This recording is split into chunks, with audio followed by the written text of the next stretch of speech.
Retired UNR professor Alan Gubanich has lived in his one-story home with a big green backyard facing a sagebrush-covered hill for over 2 decades. His wife Teresa helped build the house on the cul-de-sac more than 40 years ago. The couple was watching a movie on Friday afternoon when the power went out. Water, then mud, came rushing in. It looked like a river coming through the doggy door. 3 inches of muck filled almost every room. The deluge was so powerful it shoved open a door and pushed so much debris against the garage door it bent outward.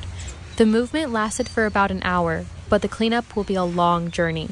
The streets and inside of Gubanich's home are still coated in dried mud. Gubanich salvaged his computer, but isn't sure how his art supplies will survive. I was getting ready to start doing more watercolor, so all of my brushes, my watercolor pads, colored pencils, all under about close to 3 feet of water and mud. Over the last few days, it's been a lot of shoveling, as friends, strangers, and former students help remove mud and personal belongings from inside the home. He doesn't have flood insurance. His property is not in the FEMA-designated flood zone, but this isn't the first time a flash flood has hit the area. Almost exactly 2 years ago, a flash flood impacted 100 homes in Hidden Valley. Washoe County's Emergency Management Administrator, Kelly Echeverria, says they're requesting help at the state and federal levels.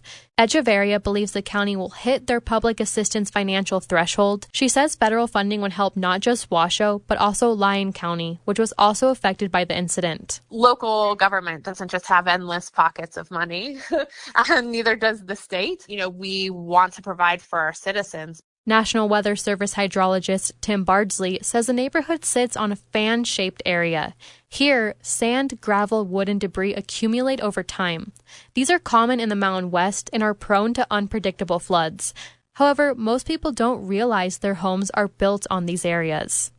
Bardsley says typical drainage systems can't handle intense floods. He says storms like this usually last for 10 to 15 minutes before moving on.